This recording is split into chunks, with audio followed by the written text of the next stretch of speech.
everybody. Welcome to Rush Deep Dive, the Fear series.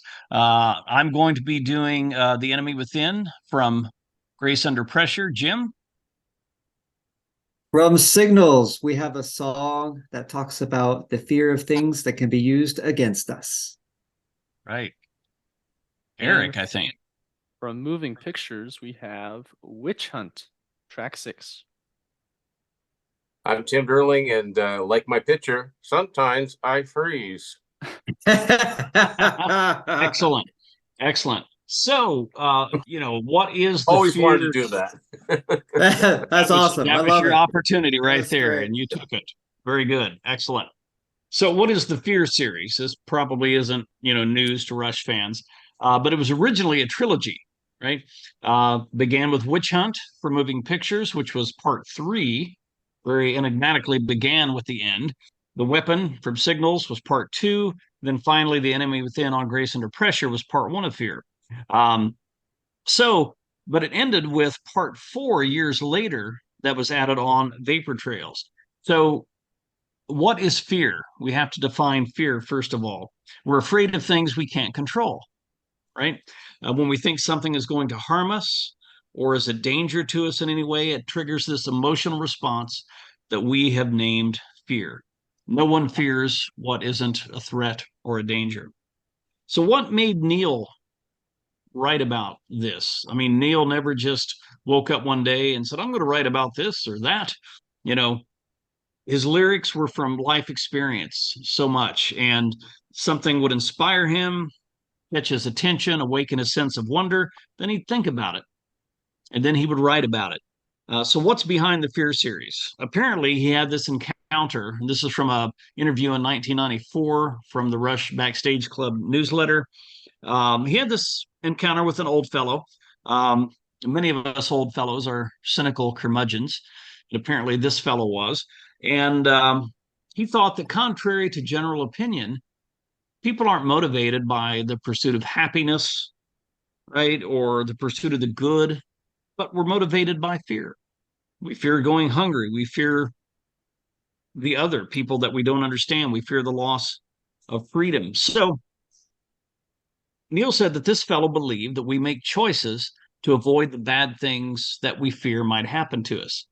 And I'm going to quote from Neil's response. He said, quote, I reacted to this way. All of us tend to react to generalities. Well, I'm not like that. Then I started thinking about it more, watching the way people around me behaved. And I soon realized that there was something to this viewpoint. So I sketched out three theaters of fear. I love that. As I saw them, how fear works inside us, the enemy within, how fear is used against us, the weapon, and how fear feeds the mob mentality, witch hunt. And then, of course, this interview was long before Freeze. So, what we're going to do, rather than go over these songs in the order they were released, we're going to go with the Fear series, starting with number one. And that's been my assignment for this episode. And by the way, welcome everybody. We appreciate all the people that follow the Instagram channel, the YouTube channel, watch our videos. And so thank you so much and keep doing that. Like, comment. We're all a big, wonderful Rush community. So just wanted to take a moment to thank everybody before we scare you here in the Fears.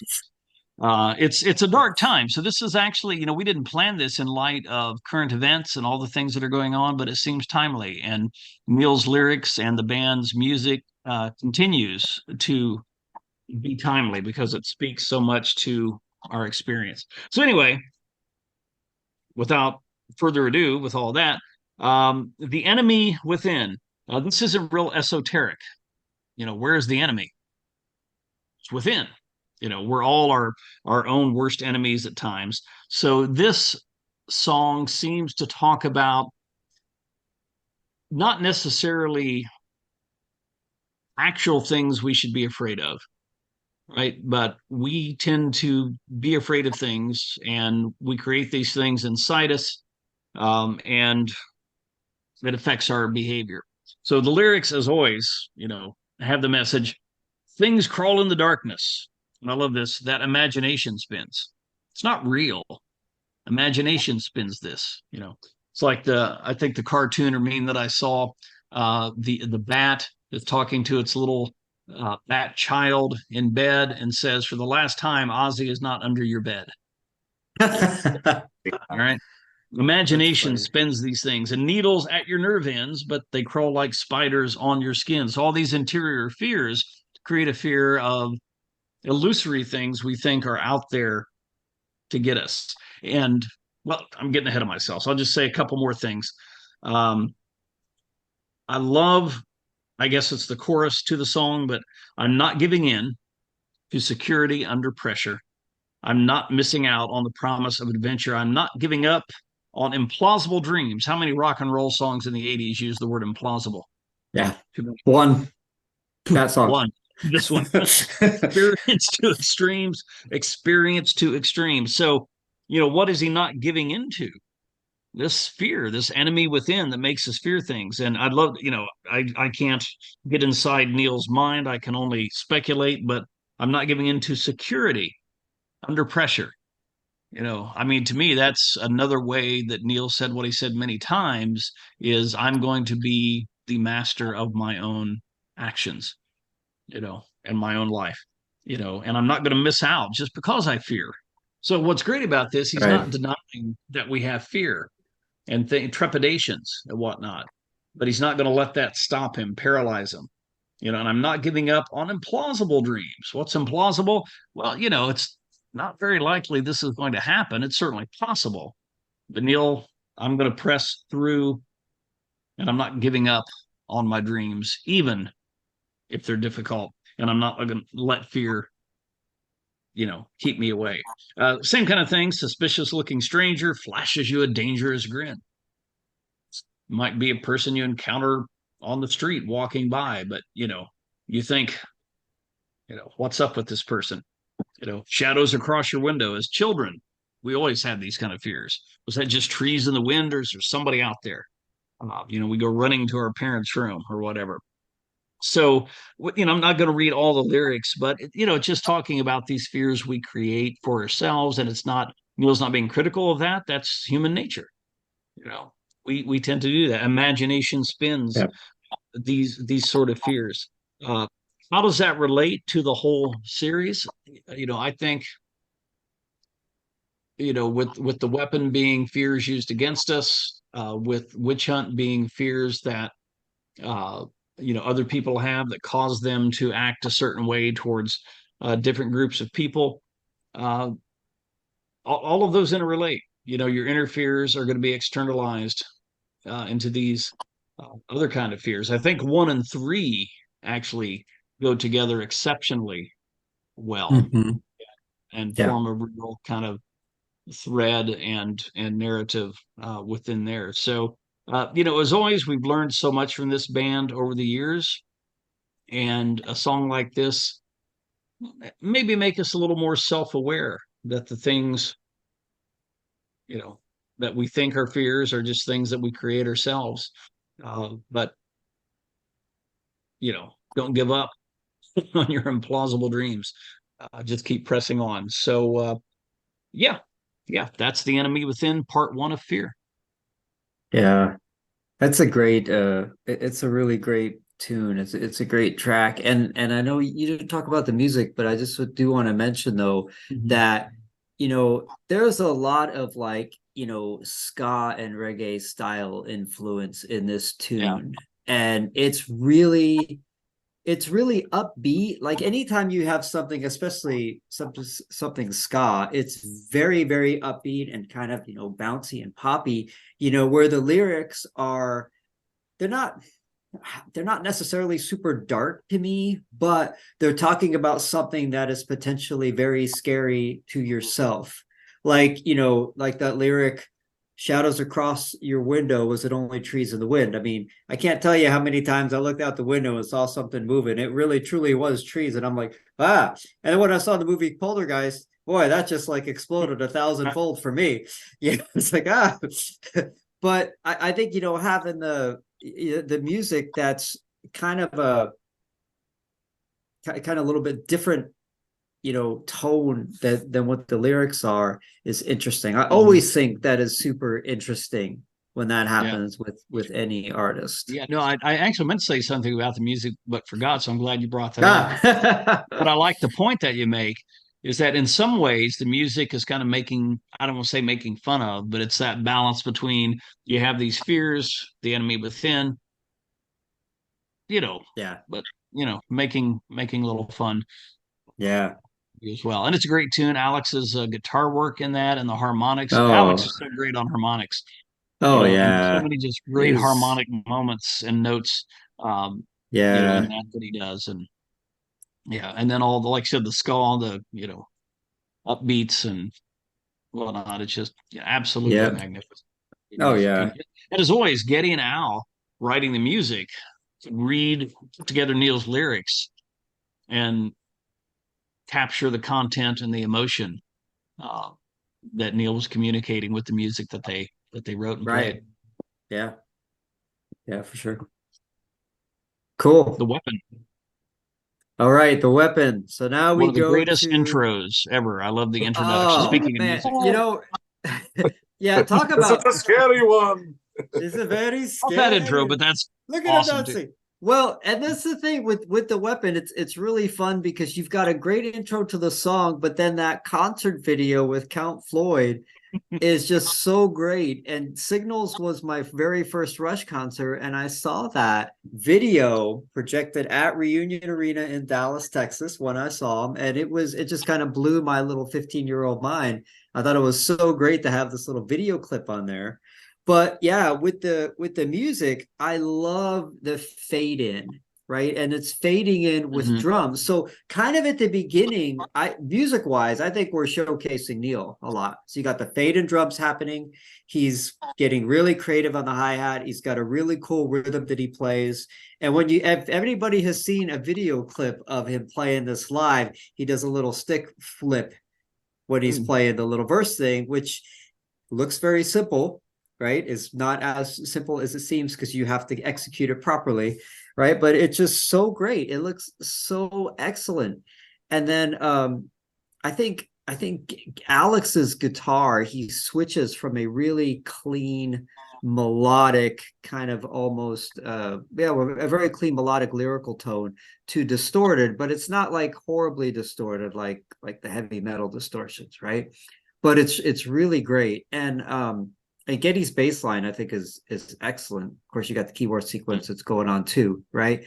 But one thing that strikes me on the music of this song is that it is sometimes instrumentally very sparse, and sometimes it is more full. But even when it's sparse, it sounds like it's complete. It sounds like it's meant to be this way. You don't listen to it and go, wait a minute, something's missing. We really need to get something else going on there, right? So I just think that is amazing. And Alex's guitar solo on this song, of course. And if he ever watches any of these things, he's going to get tired of me, as I say the same thing every single time, right? It's so it's so melodic. It just fits the song so perfectly, which I believe is just the mark of a fantastic musician, Yeah. right? Yeah. Somebody Well, who if he can gets really take tired of that. you saying that, Jim, he should have been such a great guitarist. Yeah. That's right. His Yeah. own fault. Yeah. It's his own fault. He needs to mess up. No, it's really, really fantastic. And then at the end of the song, when the music fades out, instead of showcasing Neil, like when it fades in, when it fades out, I hear a lot of Getty's bass in there doing that. So I think it's a really great bookend for that. I think it's awesome. So now lyrically, so I have this book called Rush Song by Song, written by Alex E. Body. I believe he says Body and not Bodie. And in that song, he says, and it's a quote, that the weapon describes the terror of the tyrannical. And when I was a youngster, I would, listen to the weapon and think, oh, weapon, like a sword or a knife is a weapon, or like a stick is a weapon, right? But the way that he described it, and when I started looking into it, other people are saying this too. I'm like, oh, okay, I guess I'm not really that smart. Uh, you know, the first verse, well, first it starts off with that, and it's Winston Churchill's speech, right? We have nothing to fear but no, or Kennedy, who's it? Kennedy. Churchill? Kennedy. We have nothing to fear but fear itself. Right? Starts out with that, right? But then I Or was think that Roosevelt? God, Like who the heck FDR. is it? Yeah, FDR. FDR. They're FDR, poor yeah. historians. There we go. God, We good know a lot gosh. about Rush, maybe not so much about world history. This is true. I need to go back to college and take a world history class. Yeah, we have nothing to fear but fear itself. But then I believe the lyrics that after that, not pain, not failure, not fatal tragedy, right? That's Neil's adding to it, right? So, and it's interesting because I think even in that line that he took from the speech, we've got nothing to fear but fear itself. That's a fascinating lyric, right? And it's not something that Neil invented either, but it really is a fascinating statement, right? So then we look at the first verse, the fear of tyranny of the government, right? So that's what it was when I was looking at this, what it was laid out to be, right? With an iron fist and a velvet glove, we were sheltered under the gun, right? So, sometimes governments can shelter you, sometimes they don't, right? But that's the fear of it, at least, right? So it's a fear of something larger that's happening. And that coincides with that, it is the things that we fear that are a weapon used against us, right? So no matter whatever thing it is, we may fear something happening to the country, we may fear something happening to the community, it doesn't matter, we may fear something happening to ourselves, right?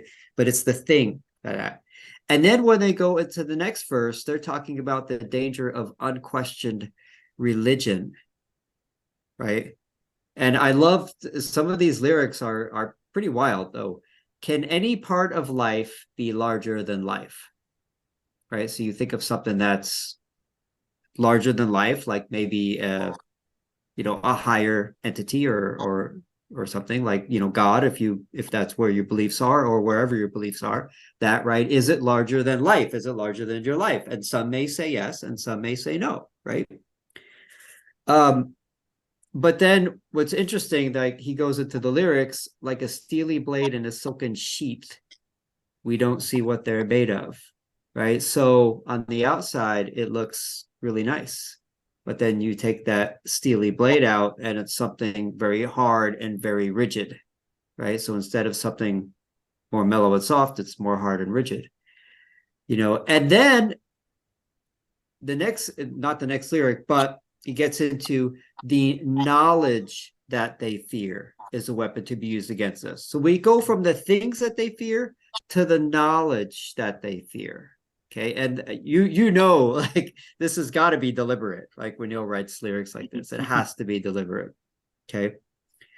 Yeah, but I think this is pretty interesting, especially when you think about people using things that we fear or knowledge that we fear.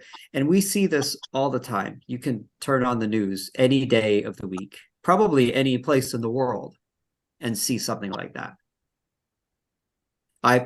I think, at least. Yeah. If you can't, then that's great. Then let me know where that is, because I think that'd be cool. Well, like phishing emails and spam emails, this isn't quite as, but they play on that fear. Your account has been locked. Click here right away. Yes. And you get afraid. Yeah. And that fear motivates you to do something against, right. sound reason. Yeah. Yeah, for sure. So, I mean, that's an example of how fear is used as a weapon. The things that you fear, is a weapon that can be used against you. Right. And I think that's a great example, because like my examples were, a lot larger, but yours, it's something that anybody with an email address probably has experienced far too many times in their lives. Right. And yeah, it is. But you just have to before you react to that fear, you have, like with that email example, you have to take a look at it, say, wait a minute, where is this coming from? Or wait a minute, they sent us to my Gmail account. My Facebook is not my Gmail account. It's my other account. So this can't be good, right? But if you sit there and step back and think about it a little bit, it could provide some clarity. And it's probably true with the other stuff too. It's just like the enemy within, this is not real. Yeah. That's trying to control you by fear from the outside. Right. You know, Yeah. that isn't But that isn't real. yeah, but this is I love this song. This is I really don't know which is my favorite of the Fear trilogy, but this I don't know Depends if on it the is. day. Depends on the day. That's right. Yep. Yeah, What and fitting, of course, fitting into it, right? This is the fear of, the weapon, things, knowledge, something outside of you that can be used against you or a group. That's what this song is talking and about. I think doesn't the lyrics say the knowledge that they fear is a weapon to be used against them? If I Yes. remember Yeah, correctly. he turns it around. Yes. Yeah. So Yes. and that's the thing, and that's still true. Plus ça change, plus c'est la même chose. The more the things change, the more they stay the same. Yeah. Take away knowledge, take away understanding. That's what they fear. You know, Yeah. um, an Yeah. informed populace. Almost like 2112, right? Yeah. Yeah. Imagine that. All these themes, Neil Yeah. repackages in new lyrics and new music and things like that. And yeah, that's exactly 2112. You know, this was nothing new. All they wanted you to read was their version of how things are. Yeah. Right. Yeah. Yeah. You could even take this to Avatar: The Last Airbender. So if anybody has ever watched that show, which I think is one of the most brilliant animated shows ever created, in the Earth Kingdom, there is no war in Ba Sing Se. That is their version of, yeah, the war that the Fire Nation started is not happening when it truly is. So it's everywhere. It's double speak is what it is. Yeah. It Double is. speak. Yeah. Yeah. It is. Yeah. And news reporting what, if they don't report it, it didn't happen. Yeah, exactly. Yep. Well, there you Well, go. this There is is nice the and dark, weapon. I guess, the way the Oh series is yeah, supposed to be. Yeah, that's knock knock jokes. it is. Yeah, yeah, really. And continuing in the trade of happy go lucky, we have Witch Hunt. Yes. Track 6 off of Moving Pictures, part 3 of the Fear Trilogy, but the first one to be released, to come out in 1981. It starts very ominous with the bells and the chimes and the glockenspiel and the mob chanting and the guitar slowly coming in, and then you get this big bold riff, but there's nothing but the riff. It's just the guitar, and it's got a decent amount of reverb on it. It's spooky. It's telling you this isn't right. This is not how things are supposed to be. You're supposed to get that sense of sort of unease. And as we go through the first verse, it sort of continues in that same pattern where, like Jim said, there are parts of the weapon that are very sparse. The first verse of Witch Hunt is very sparse. It's the vocals, it's that relatively simple guitar riff, and it's very syncopated drums. And that's about it. And as we move into second verse or the chord or the second part of the first, whatever it is, you get that big drum fill all the way across the toms. You get this huge synth sound. Everything fills up, and it's just a complete 180 from how that first part of the verse was. And it's jarring. It's not meant to be an easy transition. It's like, what now? It's in your face. Like the music is in your face. And then it continues into the next part of the song, the third verse, or I guess it doesn't have a chorus. So the next part of the song, I don't think it does. yeah, you get the 16th notes on the hi-hat. It's very pulsing, very driving forward. And I don't know, Jim, you might know, there's a part in the song where the drums are doubled, right? Yeah, it sounds like they are. Yes. Yeah, and at least it sounds like they are. And this song was their studio track. It wasn't necessarily meant to be played live. There's all sorts of layers, especially as the song keeps going on and on and on. It sounds like they're adding more synths, doubling the drums. It's a big sound that this song. They've got cowbell.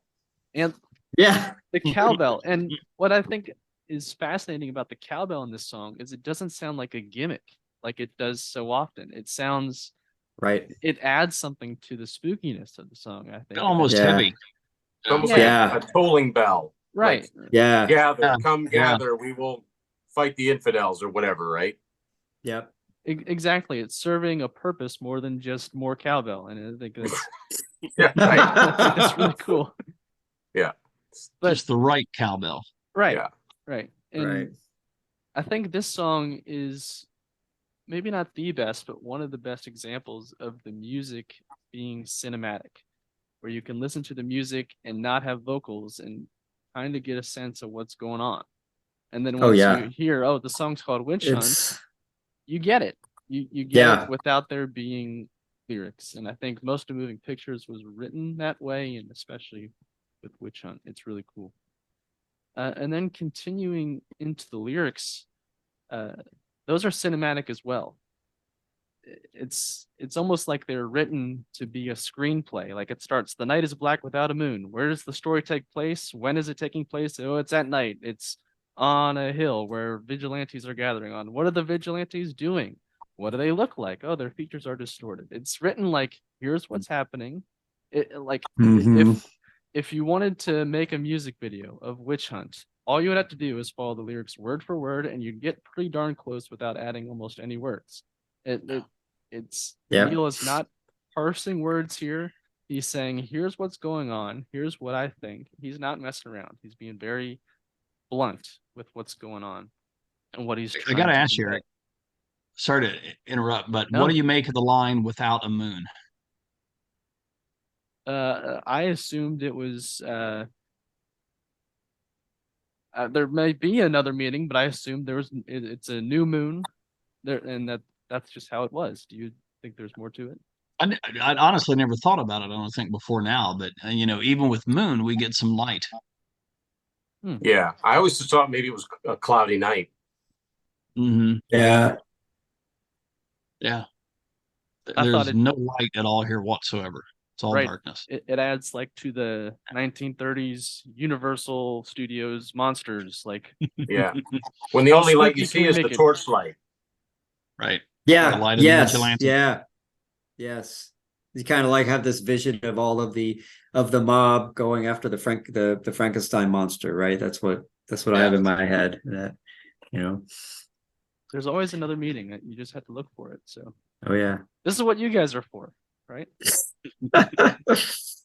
Tell me This what I is why missed. these things aren't one-person commentaries, right? But Yeah. Different viewpoints, right? That's right. Um, but one of the things that I think Neil is very good at and very underrated at is putting words together to achieve a sound, and not just conveying a meaning with the words, but using the sounds of the words to convey meaning. And I think he does it in many songs, especially in this one. So it's a serious subject, it's a tough subject. So he uses words with hard consonants: vigilante, thick, black, porchlet, features. These are all things where you have to really enunciate. It's hard sounds. It doesn't just roll off the tongue. I think that adds to the tone of the overall song. He even Yeah. gets into it's a great insight. alliteration when he says silent and stern in the sweltering night. That flows off the tongue, but it's still it's tough. Yeah. It's not rolling in a sense. Geddy'd have to keep his head about him. Like you could mess that up live, like strangeness to danger us. Like it's like a tongue Yeah. twister. Right. Oh yeah. Yeah, for sure. And a lot of And it Get is often depends. noted. Yeah, go ahead. The Neil's lyrics are a mouthful. Yeah. Yeah. And so much of it depends on Getty's delivery and his diction and the melody and what he chooses to enunciate. And it all goes together. And that's why, I'm sure there's a lot of back and forth on, let's trade this word for this word and figuring out what works. Oh yeah. Another brief mention of the lyrics before we move on into what it means is I think there's great economy of words in this song, and there's not a ton of lyrics, but in the little bits of lyrics there are, he packs a punch with just 3 or 4 words. Quiet in conscience, calm in their right, confident their ways are best. He doesn't have to take, in each of those, and now I'm missing what the word is for each of those little pieces of the sentence, but it doesn't take tons and tons of words to deliver meaning. He delivers meaning in each of those sections separated by a comma. It doesn't take Yeah. a lot of time to get through Like what he's saying. Like each of those fragments. Yeah, well, there's a word for that, and I can't think of what the word is right now. Yeah. It'll come to me in a year. But anyways, what does it all mean? What does this have to do with fear? The enemy within has to do, like what David said, with battling the fears within, with how you overcome them, how you achieve things in spite of those fears that you have within yourself. The weapon is about how those fears can be used against you, and what you're going to do about it. And I think Witch Hunt is kind of about what can happen when both of those things do happen. So what happens when the fears that you have, you can't overcome them, and they're used against you? Like, what do you do? And I think sort of the key to understanding this song is the line, "Madmen fed on fear and lies to beat and burn and kill." And I think the key word there is fed. It's not necessarily fears that are that serious. It's not fears that need to be acted on in any kind of serious way, but they're exaggerated and they're fed to you. And over and over again, you're lied to about whatever these tiny little fears are. And then they become big fears. And it's like, oh, what are we going to do? And it's because you can't overcome them within yourself. They're being used against you. And it leads to this mob mentality, which is what the witch hunt is all about. It's the fears being twisted into a weapon. It's about how, regardless of how you're trying to overcome them, when you give in to what's being fed to you, you're gonna lend yourself to whoever's preaching the most. And that's what leads to this mob mentality. I think it's an unfortunate truth of human nature that this happens. I don't think it's siloed to 1981.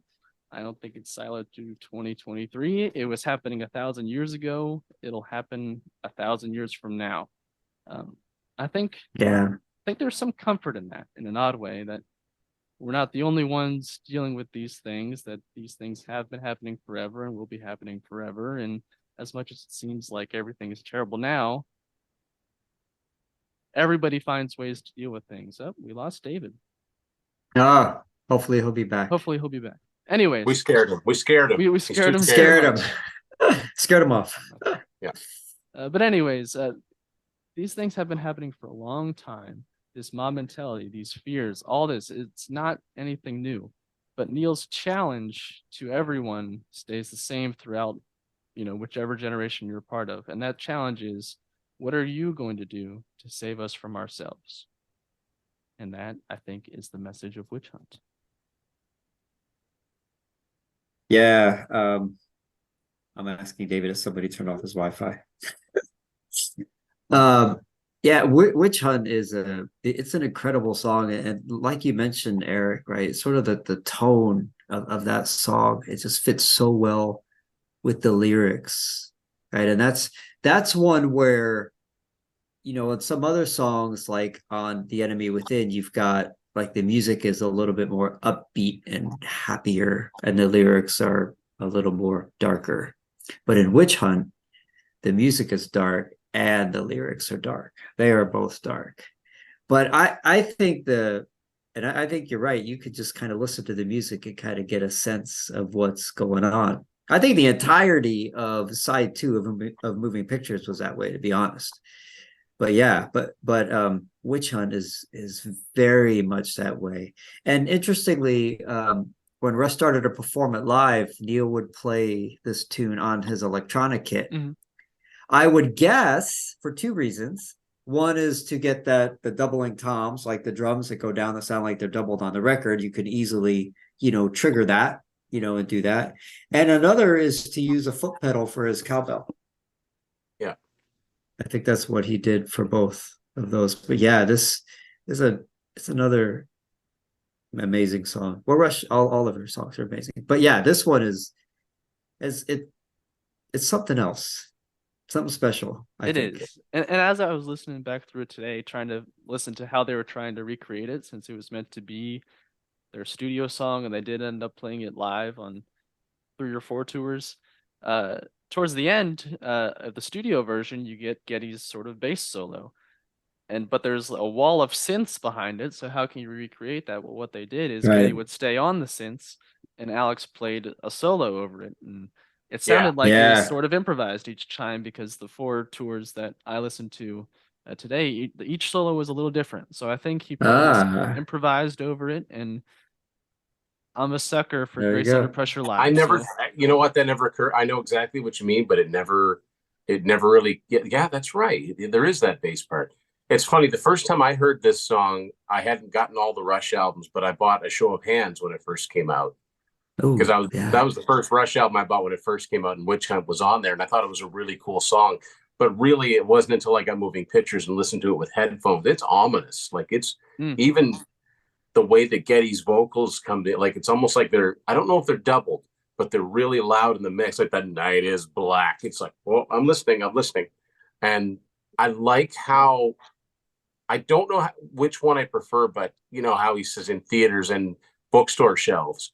Um, the studio version of our theaters and bookstore shelves, but I like Mhm. live our bookstore shelves. Like I like the way that he would Uh, change that a little bit. But even though the synths are very lush, um, they still sound ominous. yeah. Uh, Yeah. yeah, and I love how the weapon fades in and out to bridge 3 and 1. I think that's so Ah, genius true. Yeah, very true. because it's the only one that does that. Well, no, yeah, it is Yeah, up to because three, the or enemy four. within fades out, the Yeah, weapon fades in and out, right. and Witch Hunt fades Fades in, but in. it has a definitive ending. right, Right. Yeah. which leads us right into Freeze. Yeah, Yes. unfortunately, David said his screen was frozen. That's my line. I'm the one putting Yeah. freeze. Yeah, many years later, on an album which I was so happy to hear about. Was so glad to hear they were back, and it's interesting that Neil decided to resurrect the Fear trilogy, or the story of it. I guess it's not a trilogy, is it? It's like was it Gangs Part 4, Gangster of Boats trilogy. They like playing Yeah. around with it. But I think if you had to boil down Freeze, it's about the fight or flight tendency when you're faced with like he uses the analogy of walking down a dark street and you think you hear something or you think you see something. um I was thinking about that because I've been listening to the song a lot, but because it's getting lighter out later in the morning this time of year, take my dog out, the first thing in the morning. I get up about 6, take him outside, and it's still dark out. And sometimes he'll bark at something that I can't see. It's like, Yeah. would you hurry up and do your business? But Yeah. I mean, again, Neil describes it so well, something stirs behind me and my palms begin to sweat and blood running cold, mind going down into a dark night of a desperate panic. Like a cornered beast or a conquering hero. That's fight or flight. And, quite honestly, I'm probably more of a flight person. I'm not much of a fighter. But what separates this, I don't know how he did it, but he found a way to write about fear in a way that he didn't write about on the first 3 parts of it. And musically, it starts out Geddy's just riffing away on the bass. And again, Alex is using the harmonics and it's a weird time signature. And, Yeah. even though this song was about fear, this one and just about everything on Vapor Trails was just like, it was like hearing from old friends. So glad they were back. Interesting, they stuck this on, second to last song on Vapor Trails too. But, it's another quality. We'll never have the years of listening to those first 3 parts. So I don't know if Freeze will ever take on that same meaning unless somebody got into Rush way Right. later and they heard all 4 at once, which is kind of neat. And of course now it Yeah. is part 4 of 4. It's in order now. And the other thing I was thinking is they never really did it again, even though Neil certainly wasn't done writing about fear. Because what's the song where it's on Snakes and Arrows? Some might say they never fear a thing. Well, I do. I'm afraid enough for is that Good News First? Yeah. Goodness yeah, first. Yes, yes. yes. So and he said in the documentary that comes with the album that said, well, that's just false bravado. You can't say fear anything, that you're not human. Right. I'm afraid enough for me and you. So they could have almost called that, if he'd explored that further, they could have almost called that part 5 of Fear. Is Good News First. But yeah, another great entry. It's just it's got stiff competition with those first 3 because those are so iconic. They played them together. Although, did they ever play all 4 of these? I'm trying to remember. Did they do that on R40? No. I don't think they ever I don't played think Freeze was ever I played live. I think on one of our fantasy set lists, we someone have them all suggested they together? played them all together. But yeah, Yeah. I don't really have a lot to say about it other than that it totally fits the theme. Yeah. And it's, sometimes I freeze, sometimes I fly. But coiled for the spring or caught like a creature in the headlights, like that's again, like Eric said, saying a lot with a few words. That economy of words. Neil was so good at that, and it wasn't. People would say, "Oh, they're if people don't like Rush and think they know a little bit about them, they'll say, oh, they're so wordy." They're not really. It's just well chosen words. Very well chosen words. I think that's what not maybe sets them apart, but I don't know how else to say it. It's one of the things that that set them apart, like the well chosen lyrics. And other bands may say, well, our lyrics were well chosen too, and that's going to be true as well. But I think Rush was writing about things that other people weren't writing about, other topics that they weren't writing about. So I think it really stands out from that standpoint. And I wonder about Neil, the place that he was coming from writing these lyrics. I wonder what drove him to write this particular set of lyrics, because a lot of his lyrics are dealing with his grief. This doesn't, I don't hear where this one seems to. This seems to be its own thing. Although maybe there's something in there that I'm missing. Maybe there were times when I'm sure there were times when he just didn't know what to do. Well, yeah, I mean, yeah. It probably was. I kind of wonder if this is, sometimes when I listen to this, and maybe I kind of mesh Nocturne and Freeze together, right? But I kind of think of like almost a dream, right? Because like when you're dreaming and you get really scared in your dream, and you're like you literally, like, you see yourself literally freeze, which you don't do as much in real life, right? Or I don't, at least, but literally freeze.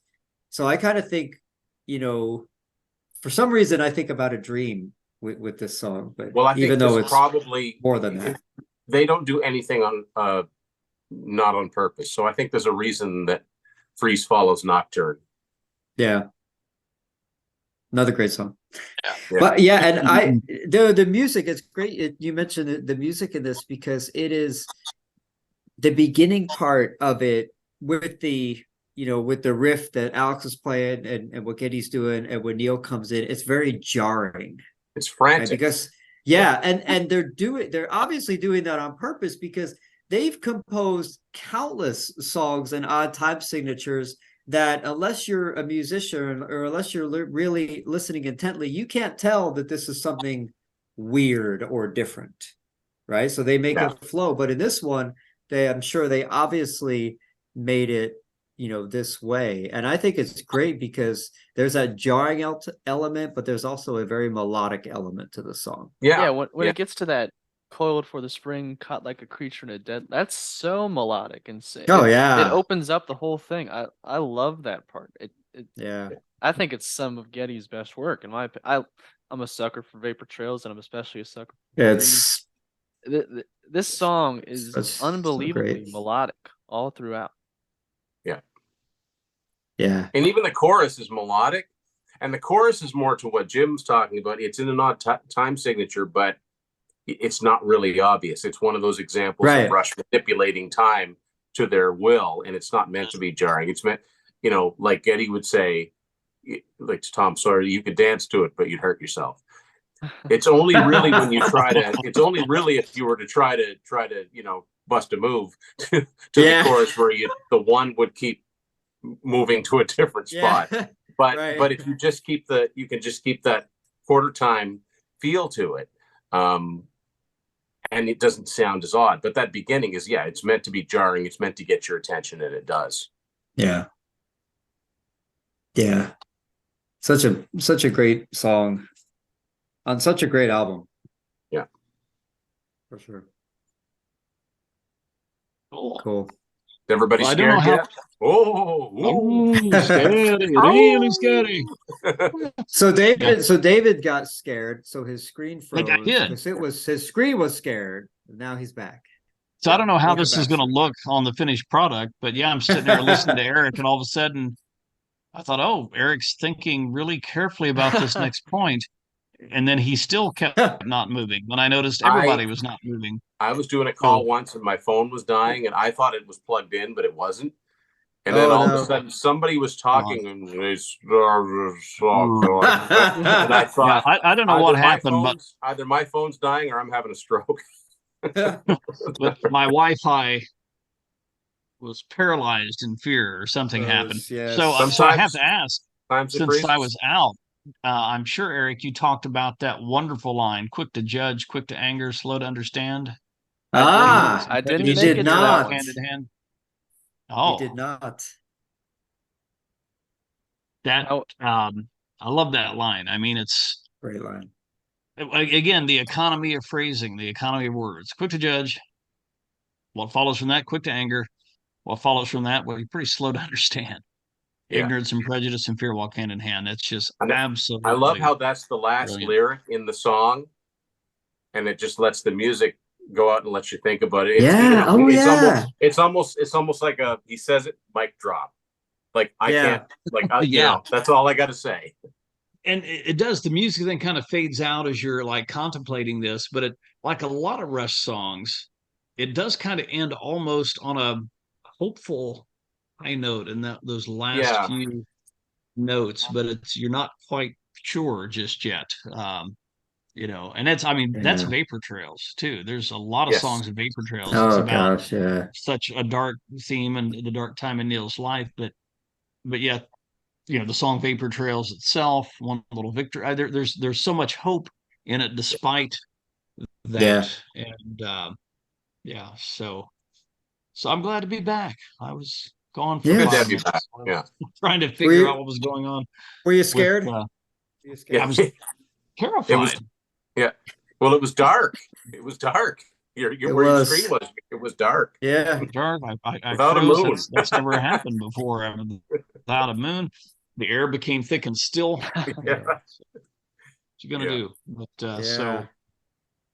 4 fantastic songs, and I think it's kind of cool that you had the Fear Trilogy, and it was kind of nice and wrapped up. But yet Neil was inspired to add that 4th. I mean, so many years after, right? Yeah. 18 years after. 18 long years later. Yeah. That doesn't sound like it was planned. Yeah. No. Doesn't sound right, does it?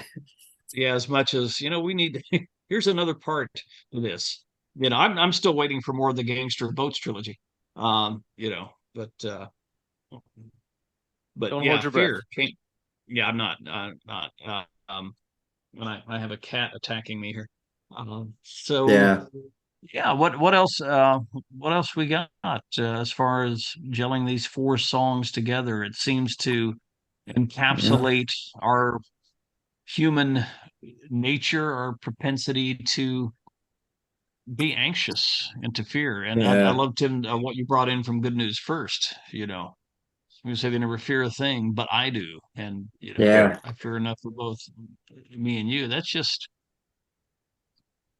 these themes, all of Neil's lyrics over the years and what Rush did, it's like they repackage these recurring themes that give us new perspectives on them, new music to enjoy them within. And it's just, what a great career. What an absolutely great career. Oh yeah. But the lyrics have never sounded cut and pasted. It always sounds Yeah. like a fresh approach every time. True. Very true. Yeah. This is an amazing trilogy, 4-part trilogy, that they did. And I think what's really exciting about it was that when Moving Pictures was released with Witch Hunt, which is part 3, you think, whoa, are we gonna get something else? Like, just specific for that. Like, we gonna get something else in this thing?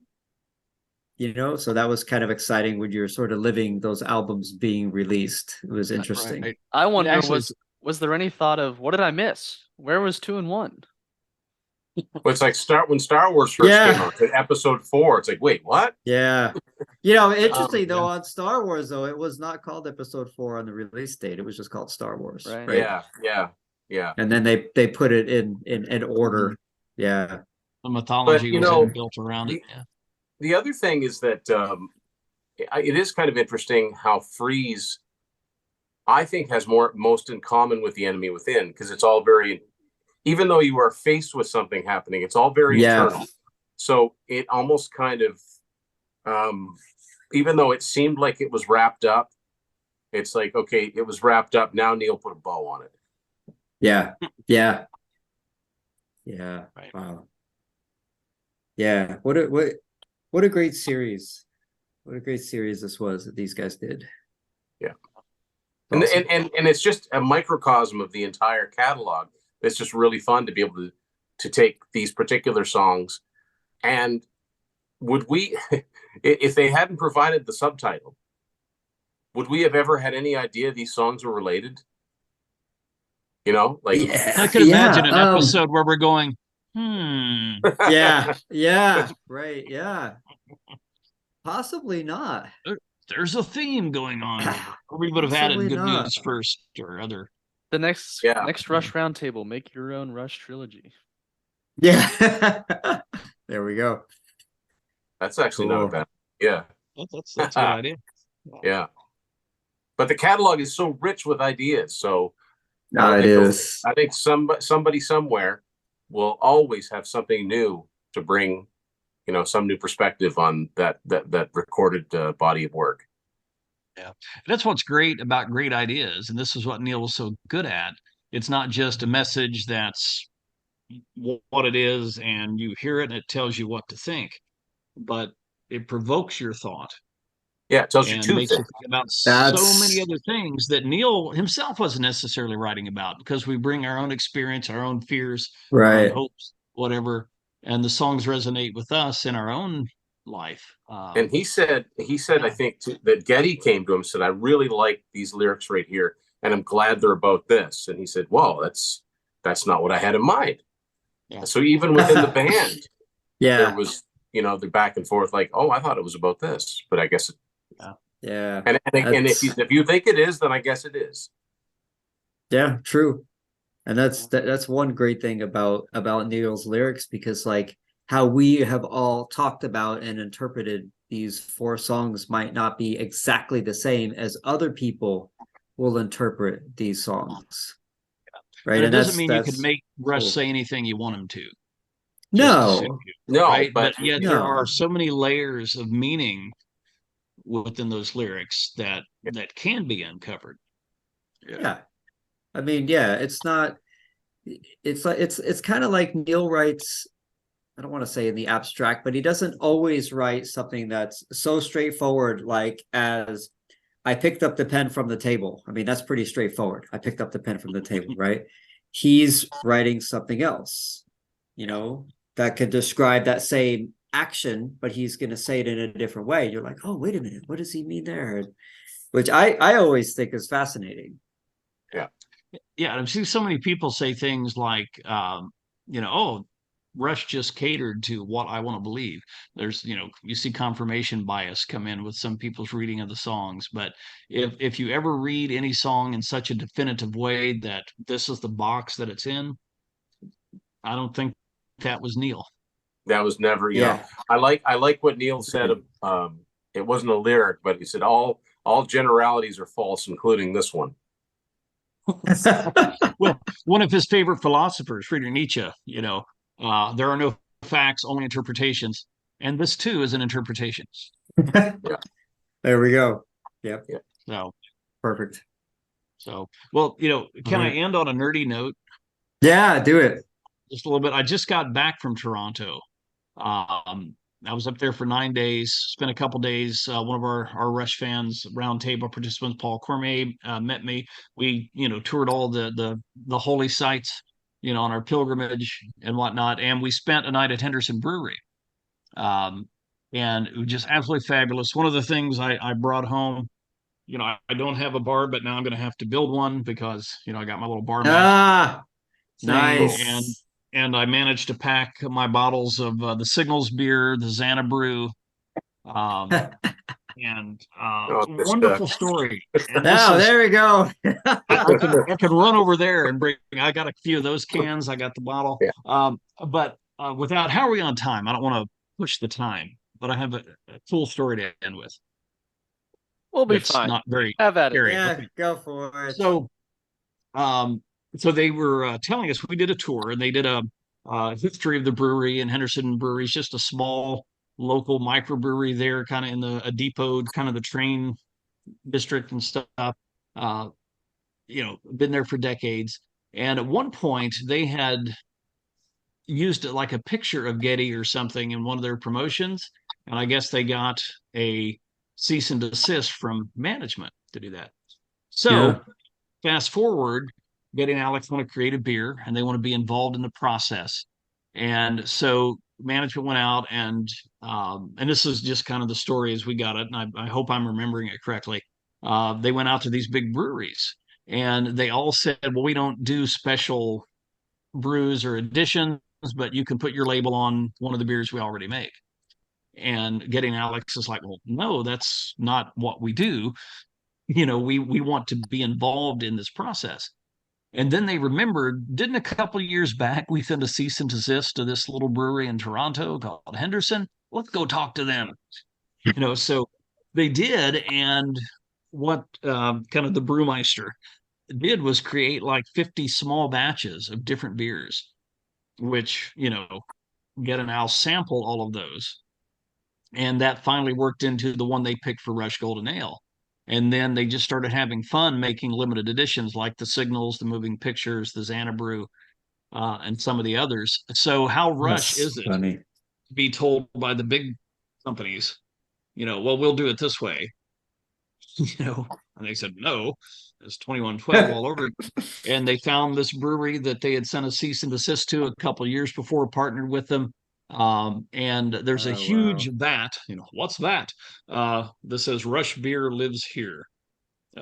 This is just, great thing. We tried some of their own microbrews. So if you're in Toronto, Canada, go to Henderson Brewing. They're great people. If that was any yeah, other Awesome. band, I would say that sounds far-fetched, but it's a very rushed, the whole precisely. narrative. Yeah, it is. It Yeah, is. I mean they wanted a beer that they had a part in creating. That was their beer, and so they went with the local That's so guys. great. Yeah, that's awesome. So thanks for that nerdy Right. excursion, Yes. as we're talking about fear. Yeah. All right. Hey everybody, thanks for listening. Please comment, like, subscribe to the channel, follow us on Instagram, and tell us what you think of fear. Put some stuff in the comments. How do you respond to these songs? How do you understand and interpret them? And thanks for supporting what we do, because all we do is just because we love this band that we all love. So we'll see you next time.